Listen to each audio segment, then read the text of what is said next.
We are heavily conditioned to measure success by velocity. The standard societal metrics for achievement and romance are often defined by intense pressure, constant rushing, and a relentless need to hustle for your spot in the room. We see the same high-stakes logic applied to relationships. Popular media consistently equates real connection with emotional confusion, intense power dynamics, and constant conflict, teaching us that love is essentially a battlefield. When peace is treated as a reward that must be earned through exhaustion, you enter a default operating state known as survival mode. In this state, rest is a luxury, and stability is viewed as something only other people get to have. Believing that your personal value must be constantly proven just to maintain basic stability takes a heavy psychological toll. It keeps you in a state of chronic vigilance, terrified that a single mistake will cost you your livelihood or the person you love.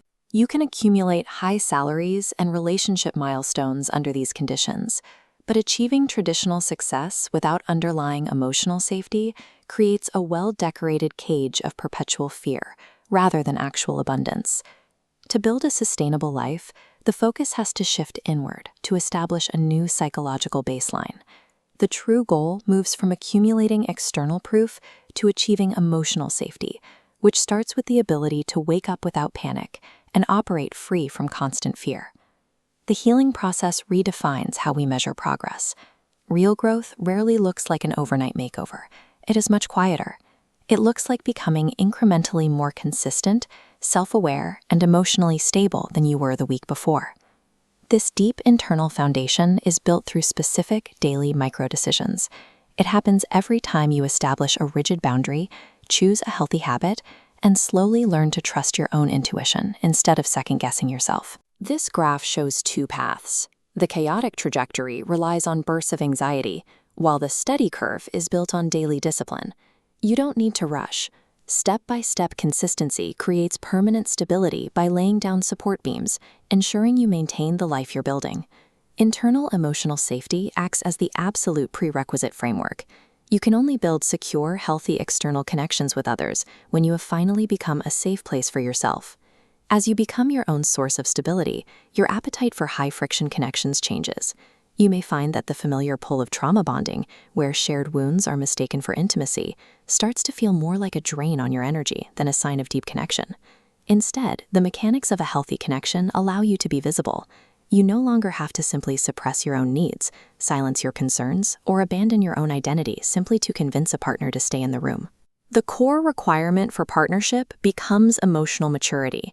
This is the capacity to process difficult feelings without projecting them onto someone else, making it the non-negotiable trait required to transition away from chaotic romance into a safe partnership. We can map out the diagnostic traits of an emotionally safe partner. This diagram highlights honesty, effort, and peace. Operating in that center intersection creates an environment where individuals communicate openly and needs are met without the fear of abandonment or control. True relational connection is built on mutual understanding and calm. Within that structure, emotional chaos and power struggles lose their utility, as there is no longer a need to fight for space or security. Once the foundational elements of self and connection are structurally established, we have to re-examine the overarching definition of abundance. It is no longer about pressure and accumulation. It is about resilience and steady upward growth. Financial wealth, or traditional markers of success, are functionally useless if they remain disconnected from internal emotional peace. Freedom to make choices without fear is the only metric that holds its value, and the fallacy of perfectionism tells us we have to be completely healed before we can enjoy it. You do not need to be flawless to deserve stability or healthy love right now. You are allowed to pace yourself. Building your life slowly ensures that the future you create is emotionally fulfilling and sustainable, aligning with your deep values rather than reacting to your old fears. That is the ultimate blueprint of grounded abundance. It is not a final destination of perfection. It is the state of becoming secure enough in the present moment to actually enjoy the life and the love you are creating.